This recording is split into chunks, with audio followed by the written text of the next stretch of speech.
ग्राम्य जल जोगाण और परिमल विभाग गोदाम घर विभिन्न सामग्री चोरी होइथिबा जणा पड़छि। एभली घटना देखिबाकू मिलिछि बलांगीर जिला खपराखोल थाना सदरु।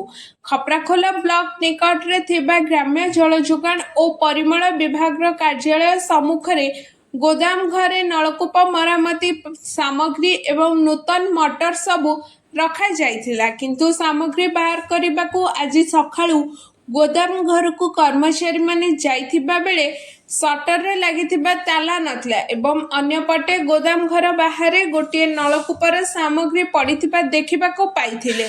परे कर्मचारी माने ए संपर्क रे कनिष्ठ जंत्री को जणाइथिले। कनिष्ठ जंत्री मध्य घटनास्थल पहुंची देखिथिले। आज राति रे केतेक चोर पहुंची राति रे चोरी करी नेथिबा खपराखोल ब्लॉक ग्राम्य जल जोगाण और परिवहन विभाग कनिष्ठ जंत्री चिन्मय प्रधान सूचना देइछन्ति। अन्यपटे खपराखोल थाना रे एपर्यंत अभियोग दिया जाई नथिबा मध्य जणा पड़छि। Bureau report around Odisha live.